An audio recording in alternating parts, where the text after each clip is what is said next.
Yo, what's up? It's Tony Loyal. I'm a man of my word. I'm a universal cat, partially healed, kind of saved. I love you and your mama. Welcome to Talking Thrash. Let's go. I am so happy that y'all are joining me today. First of all, thank you for all the subscribers and the people that are newly following me. Cousin Lance, it's about time. Thank you for everybody that's checking me out right now. I just want to bring some joy with the Talking Thrash. We're going to get into it. What a week. Last weekend was really good. My cousin came to visit me with him and his wife and his son, and we had a blast just doing normal family stuff. I got so many apples, and all of my apple donuts are gone. They didn't even make it to the next day. As you know, I'm going to come to you with some boss up. Today, we're going to talk about the black sheep, and we're going to talk about confidence. I'm gonna kick it off with confidence because that is an area that I need some interceding for that. Okay, as you know, I have my adult beverage of choice. It is concealed in the Mr. cup that I got for me, Mr. Loyal. As you know, there is a black one, so hallelujah. And we have to stay hydrated because I was sick. As y'all can see, my voice is a little bit low. I sound like Barry White or Barry Trite, but I got my cup of water. Shout out to Giving Tree in Marion, Iowa. I'm so happy y'all here. Let's talk some thrash because I don't want to be before y'all long. I'm trying to get good on my timing. How's your week? Are you balancing or are you juggling? Are you telling yourself yes and telling them no or maybe so? Are you taking time to butterfly hug yourself? If you're not, it's Wednesday. You have 2 more days to get it together. Don't go into Saturday being a hot mess. Get yourself together. What did I say? Get that house in order. Thank you for talking thrash with me. Let's boss it up real quick. We got two people. Young Parent Network, the YPN up in Cedar Rapids, Iowa. They have a mission to create a network of supporting through education resources to build confidence and personal accountability for healthy and successful families. Their vision, empowering families and impacting generations, creating a brighter future for their community, which is our community because they're in Cedar Rapids, Iowa. Shout out to YPN. I can't wait to do work with them in the coming months with my organization, Gamma Phi Chi Fraternity, non-collegiate fraternity advocating for men's mental health. I can't wait to do work with them. So thank you for that. YPN. Hey y'all, welcome to Talking Thrash. I know y'all coming in. I hate when I stop doing that, but we gonna keep it going with Boss Up. Next up for Boss Up, I have Willis Dady.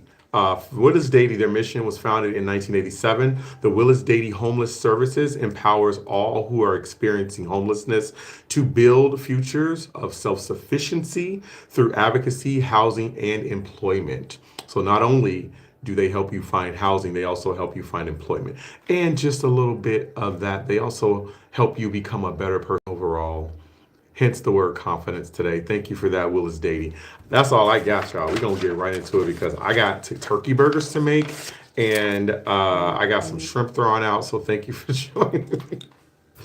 Oh. So, y'all know I'm doing this real live and raw. So I'm going to be reading. Hopefully, my music is not too loud.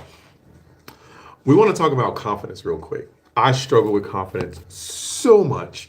Like, if you put me on a confidence train, I would probably find a reason to get to another car because it's just too right. But for sometimes confidence is a lot of times in our head, like what do we know about anxiety? Anxiety is 50% of the things that might go wrong, 50% of the things that we know will go right. We focus on the negative of the 50 that might go wrong. In that 50, we also lose confidence. What is your confidence booster? Think about that for 1 minute. What gives you confidence? Not an ego stroke, because that's short-lived. But we're talking about real confidence that's going to build up your character, that's going to build you up, that's going to help you stay afloat. What that look like for y'all? I think my confidence booster is when I am thoroughly being listened to by whoever I'm talking to. And oftentimes, I sometimes feel like when I am talking to people, I'm not being heard at all, or I'm partially being heard. So I lose confidence in my ability to tell the story. I lose confidence in my ability to be honest and open and be vulnerable about things. And so a lot of times my confidence comes from when I'm talking in front of crowds. So if I'm doing a speech, I'm doing spoken word, I'm teaching a class, I am giving a presentation about my family, which I love doing with the research I've done. That's where my confidence comes from. I realize that part of that confidence comes from not only just presenting and people being interactive with you, but also there's nobody interjecting your experience, your delivery, saying, do it this way, do it that way. Sometimes the confidence of, ourselves is depleted by what people want us to do and how they want us to present. So you can't tell me how to tell my story. Go sit down somewhere and listen so I can get my confidence on. But a lot of times that is when I get the most confident. The other part of confidence is when I'm talking with you in front of this beautiful Galaxy phone of mine. Real talk though, that's why TalkNThrash was created, because I get to express what I want to say without the interjection of somebody else. But also let people listen. And at the end of the day, it's a mirror, y'all. I'm looking at me. We looking at the turtles in the back. I love this room. I have confidence in this room. But that's where my confidence comes from. Now, another part that boosts my confidence is when I am able to write something really creative that's been in my brain for a while. And I'll be like, ooh, I try to get it out. And because my brain goes bumblebee.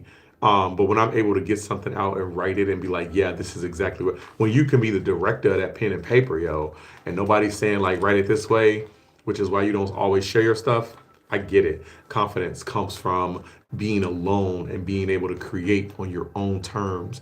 And maybe if you're confident enough, you'll share it with the right people. Remember what I said about venting.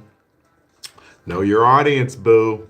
It'll save you a lot of guessing down the line. That's my confidence boost. Talking in front of people, being able to share my story the way I want, and not being told to do it differently. And we'll just leave it at that. Thank you for that question on TalkNThrash. Sorry for the wobble, y'all. I really don't like it. It's annoying. Woo. All right, so now that we have confidence, I want to talk about this one thing that may or may not be an element of somebody that may lack confidence, or they might be a little bit more confident than we think. We're talking about the black sheep. Everybody want to be a black sheep, but they not really black sheep material. Because see, we don't crash. We stay with the punches. We actually throw some punches verbally and stuff like that. But the black sheep, what makes the black sheep of the family? Because as soon as somebody don't give you a ride to the train or let you borrow $10, now you the black sheep. Nobody like me. They ain't rocking with me. Girl, why? Okay. But what really comes with the black sheep? What makes the black sheep? Like, is they the one? Are they the ones that's crazy? They the ones that pop off on the family. They cuss mama out too. They stand up to grandma. Like, is that the black sheep because they did something outside of the norm? Or is the black sheep a real problem? Like, you a big problem up in here everywhere we go, all the time, every event, every baby shower, every Thanksgiving, every Christmas, every Sunday. You the black. But what makes the black sheep? Okay, generally speaking, here's what I have, y'all. That generally the black sheeps are the family member that has chosen differently from what was expected of them. Okay? They learned differently. They sought out a different route to their success, and sometimes fall behind the veil of completion according to the standards of others. So a lot of times the black sheep really gets out of the line of the norm and say, I actually think I want to do this way. I feel like this might roll a little bit this way. I know all of y'all went to school in Illinois, but I want to go to school in Iowa. And sometimes I think I'm the black sheep because I am the only one that moved away and stayed away. As far as like, The mass of all of us, I guess, cousins, first cousin, because I feel like in the black community, your first cousins are y'all just siblings.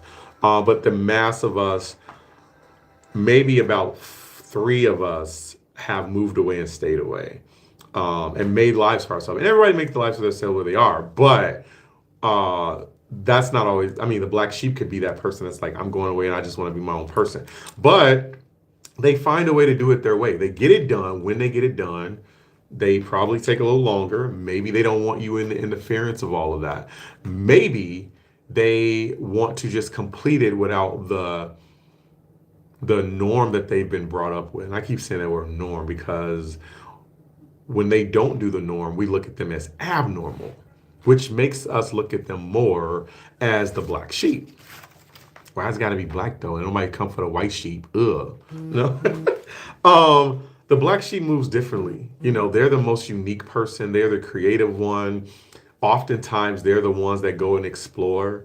Um, you know, I don't know if it's the black sheep, but I'm gonna be that cousin that's gonna bring a white person home, and it's gonna be my friend, and that's my Asian friend, and I'm gonna be that person. In my immediate family, I'm definitely that guy. That's not necessarily black sheep though, but that's different. And for some people, that might be a black sheep, you know. But I think black sheeps, we don't get the credit that we persevere. We push through all the BS. We push through all of the mess that people tell us to do. We actually do take breaks and we sit in our breaks and we figure out our next move versus jumping into going into dinner. We have the most freedom because we move the way we want. And we don't always go by what people tell us what we should do. Because I think you should let the black sheep be black, Amond. We're sipping real hard today because it's Wednesday. It's a hump day. And it's Black Sheep Day. I'm kidding. Talk some thrash. Yo, if you're a black sheep, let me know. Comment in the whatever that is, the comments. Let me know how you identify as a black sheep, because we might have to start a little support group. It might be like 12 of us, like, hi, my name's Tony Lawyer and I'm a black sheep. Hi, Tony. You know, we might be onto something. But thank you for that question, because I love black sheep people. They are the ones that's gonna keep it real, and they're gonna be unbothered. And you know what? We have the most peace within ourselves. So thank you for that question. You know what? I did say I wasn't gonna be before you long. And that's really all I have today. Shout out to Gamma Phi Chi. But before I go, I got a bonus, okay? I got a nut. I got a bonus question today. Actually, it's not a question. It's a demand. And I'm going to tell you what my demand is. Pastors, Pastors, dear pastors, stop publicly asking for thousands of dollars on the spot from people that are in your congregation. As if they walk around with $1,000 ready to give you, because if they had it, they would be tithing it. Why do you think they're going to come? First of all, let's be real. You cutting into their brunch money. Let's talk about it. Also, even if they had it like that, they probably don't want to have it like that. You had all these years to repair that door, to fix that fan, to build the children's room, okay? You had all these years to bestow and bestay. And now you want to be like, we need 17,000, amen. In the name. No, you don't need that much from one person. People that have that much money, they're not going to give it to you so you can go get to Jet 2 holiday. What are you buying, a jet? Nothing beats a Jet 2 holiday when you are buying a jet with your congregation's money. I'm not saying that's what they do. I'm saying everybody wants to look fly. If you're not in your community, taking that money and dumping it right back into your community, you should have no business asking for that money. My opinion, I'm not a pastor. I'm just going by being partially healed and kind of saved. And the kind of saved in me part says, maybe you should be putting all that money into your community. And if you're not, and you're putting it back into the building, that ain't my problem, okay? Because I need $1,000 too, okay? That's what I need as well. So like, The other part is like, let's be honest, pastors, are y'all really going bankrupt and don't nobody know? Especially like these pastors, because sometimes the loans that they have with their churches are way higher in interest, which improves over time. And if you own the land, your property tax, all of these things go into why they need $1,000. I get it, but pastor, I also need $1,000. You're cutting into my CJ's money. Okay, don't say CJ's without me. Who said CJ's? Let's go. Where we going? You're cutting into my savings money that I'm going to save for the summer. You cut it into my travel money if I want to go somewhere. I'm not giving you $1,000 because you're behind, because everybody's behind. I'm sorry, I'm talking my thrash. I'm not coming for you pastors, but y'all got a lot of nerve locking these doors. And for that last one, maybe you need to go and get a friend. Go and grab a neighbor. Because not today. You ain't getting the G out of me. I'm sorry to tell you that my talking thrash says no. My Umi says, shine your light on the world. And I'm gonna keep my money for me. My Ami said, I did say I was not going to be before you long. But I do want to say, find your confidence, find that booster. Maybe it's by yourself. Let me know what qualifies you as the black sheep. Pastors, we ain't got it. Thank you for talking thrash with me.